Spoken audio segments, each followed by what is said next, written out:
Okay guys, so this is week 2, and in this session we're going to be looking at tracks and the Ableton Live Mixer. We're going to look at recording from the session view into the arrangement view, and we're also going to look at how to export a file. Alright, it's important that we know how to export a file so we can upload bits of audio to your SoundCloud account. Alright, so everyone needs to have a SoundCloud account set up for the creative development unit. If you look in this week's folder within the Blackboard course materials folder, so if you go onto Blackboard, onto course materials, and then into creative development into week 2, you'll find a document that outlines how to set up a SoundCloud account and the address that you need to send the link to. You need to send me the link. Okay, so the idea of having the SoundCloud account is for you to document your progress throughout the year. So I'll be encouraging you guys to export some audio from Ableton Live at the end of each session and upload it to SoundCloud. Alright, that way at the end of the year we can see how far you guys have come and how much you've learned. Okay, so if we look at this Ableton Live session, I'm in session view at the minute, and I'm just going to talk for a little bit about tracks. Okay, so tracks have a number of functions within Live. As we've already seen, they host clips. So this track here called D&B1, this is hosting a number of different clips with different MIDI information and patterns within it. Okay, so they host clips. They can also be used to create clips. As we've already seen, we can double click and we can record live into the MIDI clips using live MIDI input like we did last week. Alright, they manage the signal flow, so this MIDI clip is triggering information which is being produced. The audio is being produced by this device here. Okay, so the signal flow goes from the MIDI clip here to this device and triggers the sounds. Okay, and they also have a mixer which is part of each track. So the Ableton Live Mixer is built out of tracks. Okay, so you can see here that we've got 1, 2, 3, 4, 5, 6 tracks. All right, and every track has some mixer functions. So what have we got? We've got simple on and off. Okay, I'll stop all of these clips for now and just start this kick drum. So we've got an on off switch here. All right, this is the green one, simply just to activate whether the track is on or off. Okay, what else have we got? We've also got a solo button. Okay, so I can solo that kick, or I can solo the bass sound. Okay, and we've got a track record arm as well that we looked at last week when we were looking at live input using the Novation Launchpad. Okay.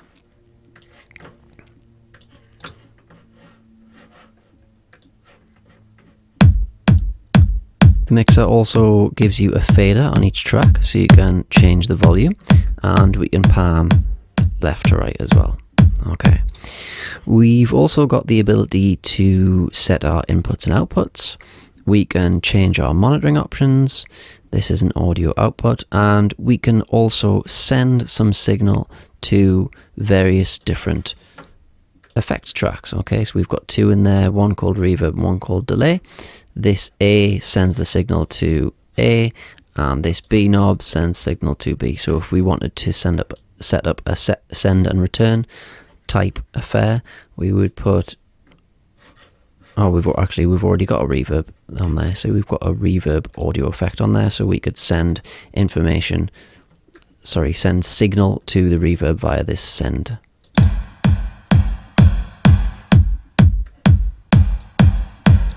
Okay.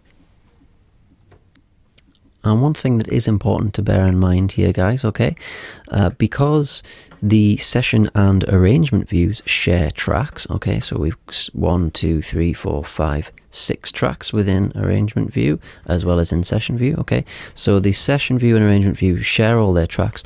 They also share the mixer settings. So if I switch track 6 off in session view and go over to arrangement view, you can see that it's also switched off. all right, in arrangement view. So they share tracks and they share mixer settings. So anything that you do to the mixer in session view will be mirrored in arrangement view, and likewise anything you do in arrangement view to the mixer will be mirrored in session view. Okay, so I'd just like to have a quick look at how we transfer audio from the session view to the arrangement view. There's a couple of ways of doing it. One way of doing it is to highlight a clip like so, and while I'm clicking on this clip here, I'm going to hold down the mouse button, I'm going to press tab, and I'm going to drop the clip onto the same track that it was on. So it was on this D and B track, so I'm just going to drop it in like so.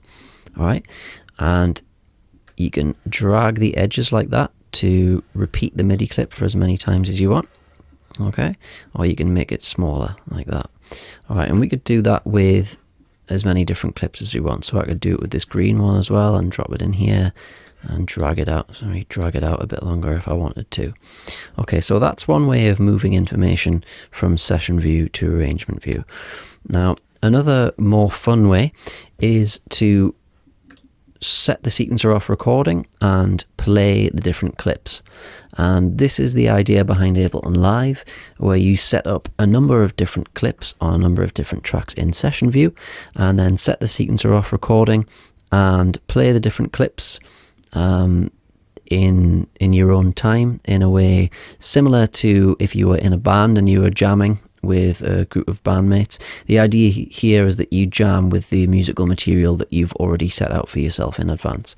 Okay, so I'm going to press stop on the sequencer and stop all clips, and once I press record here on the sequencer, we'll get a 1 bar count in, and then we'll be off and running. So I'm just going to do this for a few bars to demonstrate.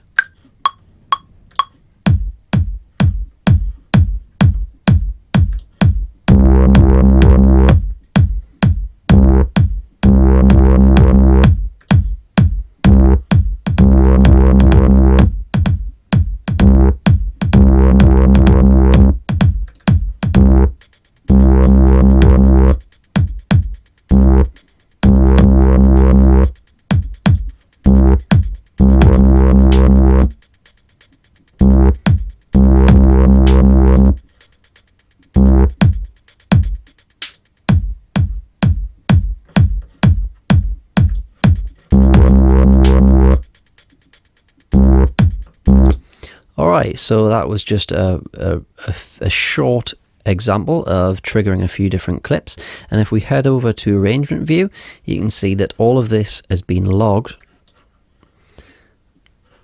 okay, in real time. So this is exactly, if we go back to number 1 here, this is exactly how it happened as I was triggering the clips and bringing them in and out, okay, and all of those changes have been logged over in arrangement view. Now notice that after I've done that, you can still edit it, alright? I can move this from this clip from here, I can have this clip repeating for a bit longer, have this clip repeating for a bit longer. If I want, I can highlight this clip and delete it completely.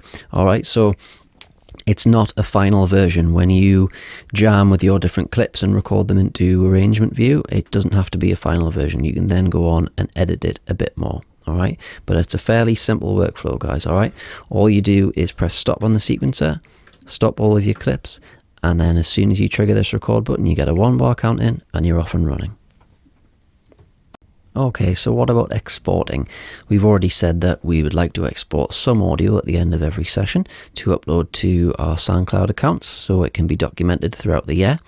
Well, it's very easy to do. If we head over into arrangement view, if for example I decide that I like this section of audio starting at bar 22,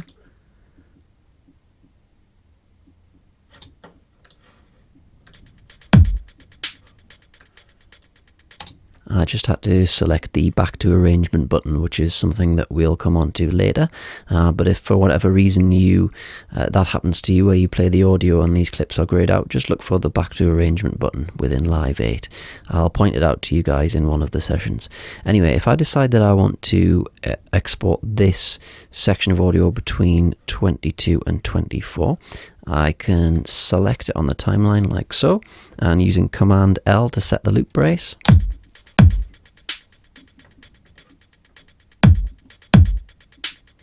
Okay, so that's the section of audio that I want to export.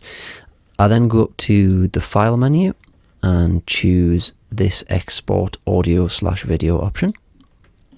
And I'm presented with this menu. These options might come up slightly differently in the college, but most of what you'll see will be exactly the same. Okay, so leave this at master. You want normalize off. You don't want to render as a loop, so leave that off, and you don't want to convert to mono. Exporting to the file type of AIFF or WAV is fine. I usually use AIFF, and you can leave sample rate at 44/100 and bit depth at 16. The other options don't matter too much. If it's on triangular, just leave it there and don't create an analysis file. You'll also have an option to upload immediately to SoundCloud. Whether you do that or not is up to you. All that happens if you press on is that you'll get a pop-up window inviting you to log into SoundCloud and then to immediately export. If you leave this off, you just need to remember where you export your piece of audio to, so you can then go into SoundCloud, log into it separately, and then navigate to where the audio is to upload it. All right, but it's very easy to do, so I'm not going to cover it in this session. There are tutorials on SoundCloud about how to upload audio. Okay, so once you've made sure these options are all right, you simply press OK. And then it thinks about it for a while and gives you a spinning beach ball of death, and then it'll ask you for a location. All right, so I'm just going to drop this on the desktop. I'm going to call it Jack, and then save, and it does it offline, so it's very, very quick. Okay, I'll then go over to my desktop, and there's the file here. Okay, so when you guys upload to SoundCloud, you would simply navigate to wherever you've put this file. I've put it on the desktop, but you may choose to put it somewhere else.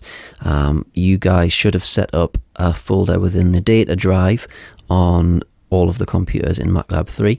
So wherever you normally sit every week, you should have set up a folder in the data drive with your name as the name of the folder. I would advise you to bounce all audio into that folder, okay, to prevent it from being deleted. All right, that's enough for this week.